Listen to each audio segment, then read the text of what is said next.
First ever factory outlet Mukunda jewellers ఇప్పుడు చందానగర్ లో April 19th గొప్ప ప్రారంభం.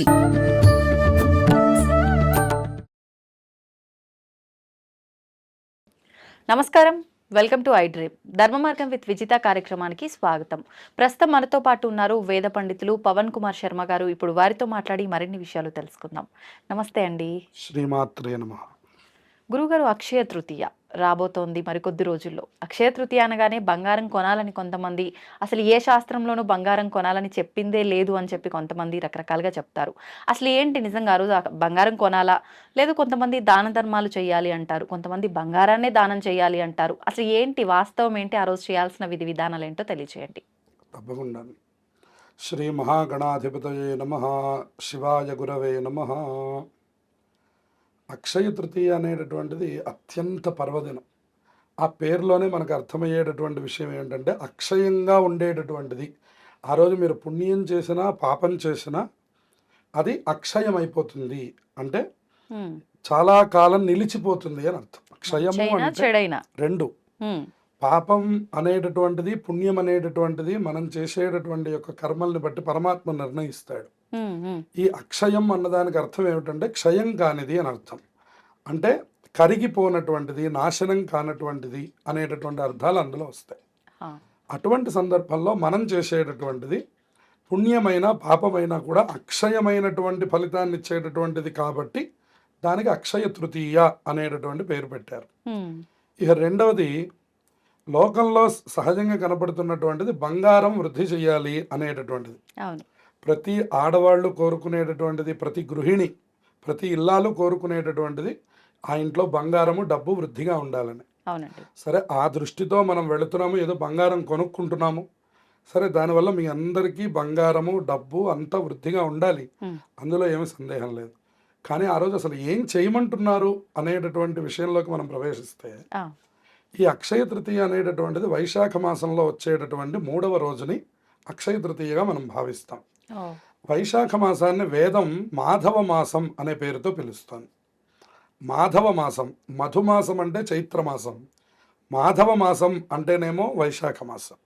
ఈ వైశాఖ మాసంలో మనకు అనేకమైనటువంటి పర్వదినాలు ఉన్నాయి, అంటే ఇది విష్ణుమూర్తికి సంబంధించినటువంటిది.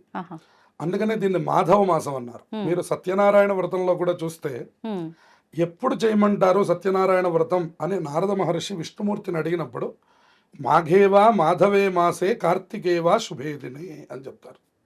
మాఘమాసంలో కానీ మాధవ మాసం అన్నారు, అంటే వైశాఖ మాసంలో కానీ కార్తీక మాసంలో కానీ ఇంట్లో శుభకార్యం జరిగినప్పుడు కానీ అని చెప్పారు. కాబట్టి వైశాఖ మాసం దాన ధర్మాదులకి, వ్రతాదులకి అన్నిటికీ కూడా అత్యంత ముఖ్యమైనటువంటి మాసం. అందులో మనకి మొట్టమొదట వచ్చేటటువంటి పండగకి అక్షయ తృతీయ అని పేరు. పాడ్యమి, విధియ రెండు మామూలుగా మనం పూర్తి చేసుకుంటే పర్వదినానికి అక్షయ తృతీయ అని పేరు. ఈ అక్షయ తృతీయ రోజున ఉదయాన్నే అభ్యంగనం చేసి అమ్మవారి ఉపాసకులకి ఇది అత్యంత శక్తివంతమైనది అని మనకి చండీ సప్తశతి ఉపదేశం చేస్తుంది. అందులో మనకి కాళరాత్రిర్ మహారాత్రిర్ మోహరాత్రిశ్చ దారుణ అని అమ్మవారిది ఒక శ్లోకం ఉన్నది. అందులో కాళరాత్రి అంటేనేమో మనకి దసరాల్లో వచ్చేటటువంటి మహర్నవమి. ఆ రోజున మనం కాళరాత్రి అని ఆ రోజు రాత్రిపూట పూజ చేసి తెల్లవారి పొద్దున విజయదశమి పర్వదినాన్ని పూర్తి చేయడం అనేటువంటిది ఒక సంప్రదాయం. అవునండి. అలాగే మహారాత్రి అనేటటువంటిది వచ్చేసరికి మనకి ఇదన్నమాట అక్షయ తృతీయ. ఇక మూడవది మోహరాత్రి. మోహరాత్రి అంటే కృష్ణాష్ట. అలాగే దారుణారాత్రి, మహారాత్రి, మోహరాత్రి ఇవన్నీ కూడా అమ్మవారి యొక్క ఉపాసకులకు అత్యంత శక్తివంతమైనటువంటివి. ఈ యొక్క దీంట్లో కూడా ఇది మహారాత్రి అన్నమాట. ఈ రోజు కూడా మీరు చేసేటటువంటి దాన ధర్మములు కానివ్వండి, పూజాధికములు కానివ్వండి, స్తోత్రపారాయణలు కానివ్వండి, అలాగే కొనడం కానివ్వండి, అన్నీ కూడా అక్షయమైనటువంటి ఫలితాన్ని ఇస్తాయి. ఇక్కడ మనం బంగారం కొనడం అనేటటువంటి దాని మీద ఒక్క నిమిషం మనం ఏమిటి అని విచారణ చేస్తే, బంగారం మనం డబ్బు పెట్టి కొంటున్నాం. అవునండి. డబ్బు పెట్టి కొంటున్నప్పుడు ఓహో నీకు ఖర్చు ఉన్నది, ఆదాయం ఉన్నది అని అర్థమవుతున్నది మనకి. అంతే. అందువల్ల అటువంటి దానికంటే కూడా ఏదైనా ఒకటి మనం దానం చేయగలిగామా, ఉన్నదే దానం చేయగలిగితే ఆ ఫలితం మనకు అక్షయం అయిపోతున్నది. ఉమ్, అయితే ఇప్పుడు అందరూ బంగారం దానం చేయాలా అండి అనే ప్రశ్న మళ్ళీ వెంటనే రావాలి. అయితే అందరూ బంగారం దానం చేయమని చెప్పట్లేదు. వైశాఖ మాసంలో కొన్ని వస్తువులు దానం చేస్తే అక్షయమైనటువంటి ఫలితం వస్తుందని చెప్పారు. ఏంటండి ఆ వస్తువులు? అందులో నీళ్లతో నిండినటువంటి యొక్క కుండ, ఉమ్, మట్టి కుండ, చల్లబడేటటువంటి యొక్క మట్టి కుండని శుభ్రంగా కొని దాన్ని బాగా కడిగి, అంటే ముందు రోజే దాన్ని కడిగి దాని నిండా నీళ్లు పట్టి పెట్టి ఉమ్, తర్వాత రోజు బ్రాహ్మడి దగ్గరికి తీసుకొని వెళ్ళి ఆ కుండ నిండా నీరు పోసి దాని మీద ఒక మూత పెట్టి ఉమ్, దానిపైన తాంబూలాన్ని పెట్టి చక్కగా ఆ నిండు కుండని బ్రాహ్మడికి దానం చేస్తే జన్మ మొత్తంలో కూడా దాహార్తి బాధ కలగకుండా ఉంటుంది. ఇది యమద్వారంలో కూడా మనల్ని రక్షిస్తుంది అని మనకు వైశాఖ పురాణం చెప్తారు. అంటే ఇది ప్రత్యేకించి ఇవ్వటం వెనకాల ఆంతర్యం వేసవి కాలం అని ఉద్దేశించా ఇంకేదైనా ఉందా? పితరులకు కూడా దాహార్తి బాధ తొలగిపోవడం కోసమని ఓ, ఇది బాగా ఉపయోగపడుతుంది అని చెప్తున్నారు. ఓకే. మనకి దాహం తీరడం ఒకటైతే ఉమ్, ఉమ్, మన పితృదేవతలు ఉన్నారు గతించినటువంటి వాళ్ళు, ఉమ్, మనకే ఇంత దాహం బాధ కలుగుతోంది అంటే అవును.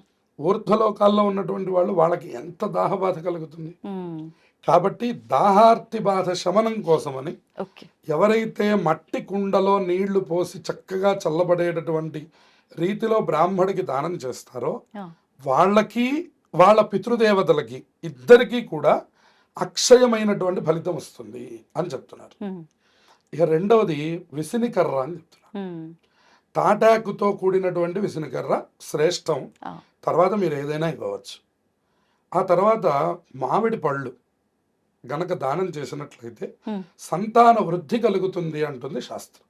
ఓకే. ఆ రోజున తప్పకుండా మామిడి పళ్ళని ఎన్ని వీలైతే అన్ని, దానికేమి ఈ సంఖ్య అనే నియమం లేదు, ఉమ్, ఎన్ని పళ్ళు వీలైతే అన్ని పళ్ళు, చక్కటి పళ్ళు, స్తోమత పండులో తగ్గట్టుగా. స్తోమకి తగ్గినట్టు బ్రాహ్మణులకే ఇవ్వాలండి ఎవరికైనా? ఇస్తే అక్షయ ఫలం. ఓకే. బ్రాహ్మడికే ఎందుకు చెప్పారంటే ఉమ్, బ్రాహ్మణో వై సర్వా దేవతా అని వేదం చెప్తుంది. వేదం కొన్ని కొన్ని చోట్ల మాత్రమే సర్వదేవతలు ఉంటారని చెప్పింది. ఉమ్, ఉమ్, అందులో బ్రాహ్మడు ఒకడు, గోవు ఒకటి, అగ్నిహోత్రం ఒకటి, అలాగే దేవాలయం ఒకటి. ఇవన్నీ కూడా ఉమ్, ఎప్పుడూ దేవతలందరూ నివసించేటటువంటి యొక్క ప్రదేశములు. అందువల్ల అక్కడ చేస్తే ఎక్కువ ఫలితం వస్తుంది. మిగతా వాళ్ళకి చేస్తే ఫలితం రాదు అని కాదు, ఆ, కాస్తింత ఫలితం ఎక్కువ రావడం కోసం బ్రాహ్మడికి దానం చేయమంది శాస్త్రం. ఆ, అందువల్ల మొదట బ్రాహ్మడికి ఇచ్చి ఉమ్, తర్వాత మనం ఎక్కడైనా పంచిపెట్టవచ్చు. అవును. కాబట్టి అక్షయంగా ఫలదానం చేయమన్నారు, ఉమ్, అలాగే విసునికర్ర దానం చేయమన్నారు, వస్త్రాన్ని దానం చేయమన్నారు. ఉమ్, ఇవి అందరి స్తోమతికి తగినటువంటివి. అవును. కొనలేని పరిస్థితి ఎవరికీ ఉండదు, రావద్దు. అవును. ఇక రెండవది విసునికర్ర, పళ్ళు, వస్త్రం. కాబట్టి ఈ 4 వస్తువులు ప్రత్యేకంగా ఉమ్, దానం చేయండి. శక్తి కలిగినటువంటి వారు లోహ దానం చేయమన్నారు. లోహాల్లో శ్రేష్టమైనటువంటిది బంగారం, బంగారం. ఆ తర్వాత వెండి, ఆ తర్వాత రాగి, ఆ తర్వాత ఇత్తడి, ఆ తర్వాత కంచు. ఇట్లా మనకి పంచలోహాలు ఉన్నాయి. అవును. ఈ 5 లోహాల్లో ఏదో ఒక దానం చేయండి. ఉమ్, భగవంతుడు మనకి ఏది శక్తిని ఇచ్చాడు, ఒక రాగి చెంబు, గ్లాసు, ఉద్ధరణ, ఉమ్, పళ్ళెం కొని బ్రాహ్మడికి ఇవ్వవచ్చు, అది కూడా లోహదానమే. అలాగే ఒక వెండి చిన్న గ్లాసు, ఒక చిన్న ఉద్ధరణ ఉమ్, కొని ఇవ్వగలిగే శక్తి నాకు ఇచ్చాడు ఈసారి మహావిష్ణువు అని దాన్ని సద్వినియోగం చేసుకోవచ్చు. ఉమ్, ఏ రూపంలో అయినా కానివ్వండి, ఆ రోజు చేసేటటువంటి దాన ధర్మములకు ఎక్కువ ప్రాధాన్యత ఉన్నది. ఇక ఆ తర్వాత పూజాధికములలోకి వచ్చేసరికి మనకి ఉమ్, విష్ణుమూర్తి యొక్క ఆరాధన అత్యంత శక్తివంతమైనది. ఆ రోజున. ఇది గృహస్థులందరికీ, ఉమ్, అంటే ఎవరు ఫ్యామిలీ లైఫ్ని లీడ్ చేస్తున్నారో ఉమ్, వాళ్ళందరికీ నాయకుడు ఎవరు అంటే విష్ణుమూర్తి. ఆ, ఎప్పుడు చూడండి, విష్ణుమూర్తి యొక్క అనుగ్రహం ఉంటేనే భార్య, భర్త, పిల్లలు, కుటుంబం గురించి చెప్పాల్సి వస్తే విష్ణువు యొక్క సంబంధమైనదే చెప్తారు. ఉమ్, అందుకని చెప్పని విష్ణుమూర్తి యొక్క ఆరాధన, ఉదాహరణకి ఒక విష్ణు సహస్రనామం చదువుకోవడం, ఒక వెంకటేశ్వర స్వామి వారిని ఆరాధన చేయడం, ఏదైనా కానివ్వండి, అది కూడా అక్షయమైనటువంటి ఫలితాన్ని ఇస్తుంది. ఉమ్, ఇక మనకున్నటువంటి మంత్ర జపాలు, ఎవరికి వాళ్ళకి ఏదో పర్సనల్గా ఒక మంత్రం జపం చేసుకుంటూ ఉమ్, ఉంటాను, దానివల్లే నాకు ఇంత బాగుంది అని ప్రతి వాళ్ళకి ఏదో ఒక ఉంటుంది. నామం, ఒక దేవత, ఒక ఉపాసన ఉంటుంది. అవును. ఆ ఉపాసనని ఆ రోజు మరింత ఎక్కువగా ఆచరించుకోవాలి. ఉమ్, దానివల్ల కూడా అత్యంత శక్తివంతమైన ఫలితం. ఫలితాలు వస్తాయి. ఓకే. ఇక ఆఖరిది ఏం చెప్తున్నారంటే అమ్మవారి యొక్క ఆరాధన మీద కూడా దృష్టి పెట్టాలి. ఉమ్, అంటే మాకు అలవాటు లేదండి అని అనవలసిన అవసరం లేదని చెప్తున్నారు. ఆ, ఈ అమ్మవారి యొక్క ఆరాధనని ప్రత్యేకంగా మార్కండేయ పురాణంలో ఉన్నటువంటి కాత్యాయని తంత్రం అనేటటువంటి చోట దుర్గా సప్తశతిలో మనకి చెప్పి ఉన్నారు అమ్మవారి ఆరాధన అమ్మవారి గురించి. ఆరాధన గురించి. అమ్మవారి ఆరాధనల్లో ఇది చాలా ప్రత్యేకమైనటువంటిది అని చెప్తున్నారు. అందుకని మీకు అవకాశం ఉన్నంత మేరకు, ఎందుకని ఈ మాట అంటున్నారు, దుర్గా సప్తశతి అంటారు దాన్ని. హా, ఒక్క దుర్గా అనేటటువంటి నామం పలికినంత మాత్రం చేతనే ఆవిడ భయము భీతి వాటన్నిటిని కూడా హరించేస్తుందిట. ఉమ్, అందుకనే శ్లోకం చెప్తారు, దుర్గే స్మృత హరసి భీతిమశేష జంతోహో స్వస్థై స్మృతాం. ఈ హరసి భీతిం అశేష జంతోహో, ముందు భయం పోయిందనుకోండి, మనం ఏమిటో మనకు అర్థమైంది. వాస్తవం. మీరు భయంలో ఉన్నా, పూర్తి ఆనందంలో ఉన్నా, అవును, మీరు మీ మీ స్వస్థితిని కోల్పోతారు. నిజంగానే. అందువలన ఉమ్, మీ స్వస్థితిని తెలుసుకోవాలి అంటే దుర్గాదేవి యొక్క అనుగ్రహం కావాలి. ఉమ్, అందుకని ఆ రోజు ఏం చేయమంటున్నాడు, కనీసం ఒక అష్టోత్తరం పూజ చేయండి, కొద్దిగా అమ్మవారికి పూల అలంకారం చేయండి, ఉమ్, అమ్మవారి యొక్క దేవాలయాల్లో అర్చన చేయించుకోండి, భగవంతుడికి మీ యొక్క కోరికలు నెరవేర్చుకోండి. ఇప్పుడు ఆ రోజున అంటే మొత్తము విశేషమైందేనా, లేదంటే అంటుంటారు కదా పలానా వరకే ఈ ముహూర్తం ఉంటుంది, ఆ గడియలు దాటిపోతే అది వర్తించదు, అలా ఏమైనా మీరు చెప్పిన దానాలు కానీ ఉపాసన ఇవన్నీ సమయం ఏమైనా ఉంటుందా? దానములకు మాత్రం ప్రత్యేకమైన సమయం ఉన్నది. ఉమ్, అది కూడా 12-1 గంట లోపు, అంటే ఆహారం తీసుకునే లోపల ఆ, దానం చేసి ఆహారం తీసుకోవాలి. ఆహా, పూజాధికములకు కానీ స్తోత్రములకు కానీ ఇప్పుడు నేను చెప్పినటువంటి అమ్మవారి ఆరాధనకు కానీ ఎటువంటి కాల నియమము లేదు. ఆ రోజు మొత్తము విశేషమైనటువంటిది. ఉమ్, కాబట్టి ఆ రోజు మొత్తంలో మీరు ఎప్పుడైనా అమ్మవారి ఆరాధన చేయండి, ఉమ్, అది మనకి అక్షయమైనటువంటి ఫలితాన్ని ఇస్తుంది. అందువల్ల అమ్మవారి యొక్క స్థితిని కనుక మనం పూజించినట్లయితే స్వస్థై స్మృతాం అతిమతీవ శుభాన్ దదాసి, ఆవిడ మన స్వస్థితిని తెలియజేస్తుంది, శుభాలను అతిమతీవ అన్నాడు, ఎక్కువగా అందించేస్తున్నట్టు. అందుకని దారిద్ర్య దుఃఖ భయహారిణి అని చెప్పి ఆ, దారిద్ర్యమును దుఃఖమును కూడా తీసివేస్తుంది ఆవిడ. ఉమ్, అందుకని ఆవిడ యొక్క ఆరాధనని ప్రత్యేకంగా చేయండి. విష్ణువు యొక్క ఆరాధన గృహస్థులు తప్పకుండా ఆచరించాలి. ఇందాక చెప్పినట్టుగా మహావిష్ణువు మనకి స్థితికారకుడు, ఉమ్, సృష్టి స్థితి లయ, లయ అందులో స్థితికారకుడు ఎవరు? విష్ణు మహావిష్ణువు. అలాగే సత్యనారాయణ వ్రతం ఆచరించండి. ఆ రోజున. విష్ణువు యొక్క ఆరాధన అనుకున్నప్పుడు మనకి ఉమ్, ఇందాక మొదట్లో మనవి చేశాను, అవును, మాఘేవా మాధవే మాసే కార్తికేవా శుభే దినే అని. అవును, ఈ మాధవ మాసంలో అవకాశం ఉన్నటువంటి వాళ్ళు సత్యనారాయణ వ్రతాన్ని ఆచరించండి. ఉమ్, ఆ రోజు అక్షయమైనటువంటి ఫలితం మనకి వస్తుంది. చక్కగా వస్తుంది. Okay. ఈ విధంగా ఈ అక్షయ తృతీయని అందరూ సద్వినియోగం చేసుకొని, ఈ పర్వదినం సంవత్సరానికి ఒక్కసారే వస్తుంది. ఇటువంటి పర్వదినాల్ని మనం తప్పకుండా వాటి యొక్క విషయాలు తెలుసుకోవాలి. తెలుసుకొని దాన్ని చక్కగా ఆచరిస్తే ఇవన్నీ మనకి ప్రతి సంవత్సరం ఫలితాన్ని ఇచ్చేటటువంటివి. అందులో ఇది చాలా ముఖ్యమైనటువంటిది, ఇది అనంతమైనటువంటి ఫలితాన్ని ఇచ్చేటటువంటిది. కాబట్టి అందరూ ఆచరించి తరించాలి.